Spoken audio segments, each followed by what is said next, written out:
Hey there, Internet friends. Trevor Starkey here with another episode of Trevor Trove Gaming Sunday Edition. Today I'm going to kind of finish my impressions on Nier Automata. I started them last Sunday and gave like a 1.5 update on Tuesday, and I finally have more or less finished the game. I think I've played it through the 3 times. I've gotten endings A, B, C, D, E, and H. Again, H was like a mishap ending from my first playthrough. So spoilers, potential spoilers within to kind of talk about the game as a whole. Overall, I enjoyed Nier Automata. I think it got overhyped for me in terms of like, oh my god, this is like one of the most amazing stories ever told. I didn't ever really feel that.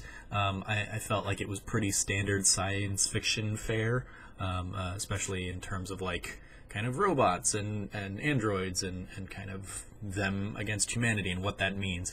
Some of the stuff in particular I kind of saw coming a little bit. I didn't see it coming to like the extent of where the game kind of goes in the end, but I figured out pretty early on. I was like, I don't think there's any humans on the moon. I think that's like a ploy or something like that. And so seeing that kind of come to fruition didn't really have as much of a punch for me.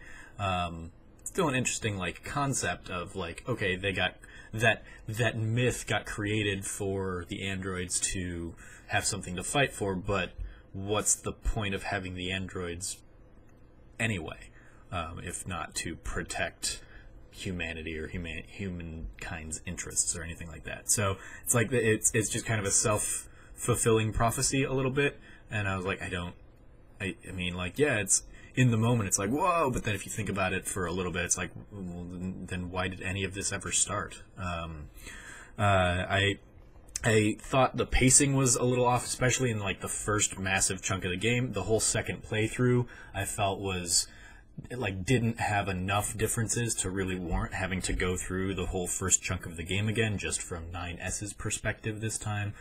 There were a few little things in there, in particular, seeing like after the songstress fight and seeing all of the how the John Paul character that you'd kind of helped in, or that I had helped in my first playthrough as 2B, seeing that like his disinterest and like general apathy had led that robot, that machine, down that path. I was like, oh, that's an interesting little like side story that I wasn't expecting. And I think that's where the game actually kind of shone the best, was in those little side stories. Like all the stuff with Pascal and his little village was probably the best bit of storytelling, I thought, and certainly the most heartbreaking with how that ends. I didn't necessarily like the shift from playing as 2B to playing as A2 in the end. I didn't feel as connected because I went through 2/3 of this game with 2B, and then to go through the last third of the game with A2 just kind of felt like, okay, why did that shift in perspective have to occur? I don't know. There were a lot of things that like didn't hit with me in this game, and again, kind of going to some of my earlier impressions videos, the gameplay in particular was one of the weaker elements here.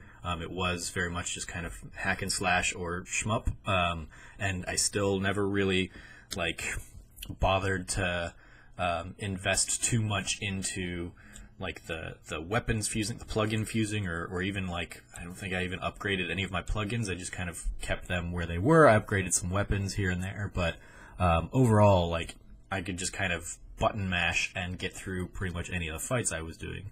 Admittedly, I was playing on the easy mode, and that was more because I just didn't want to, you know, deal with time of fighting through harder battles, but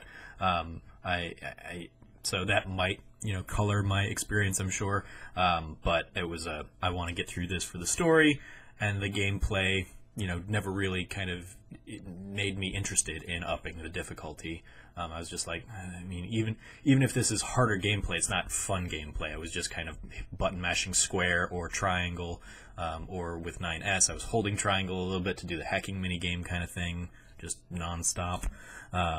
So yeah, I like combat and just kind of the general overworld was a little bit of a letdown. The story was fine. It was fun science fiction. You know, Android, what does it mean to be human? That was certainly a very recurring theme, both from the androids and the machines, and kind of everyone in between becoming more and more human. Even the pods becoming human by the end. But yeah, overall, I mean, it was a fine game. I don't know if it would have cracked my top 10 of 2017 list had I played it last year. We'll see where it ends up in like my best non-2018 games at the end of this year if I continue doing that kind of stuff. But it was a fine game. Not bad by any means, but it just didn't hit me the way it seemed to hit so many other people. And I don't necessarily know why that was. Yeah, just didn't. I did like a lot of the side quests, and like I said, some of the side stories I think were really where the game shines the brightest. All the stuff with Pascal, for example. So those are my thoughts on Nier Automata. Let me know what your thoughts on the game are and why I'm so wrong and why this was, you know, one of the greatest things that came out last year in the comments below or on Twitter. You can follow me at SnarkyStarky on Twitter, and as always from here at the Trove, treasure your friends.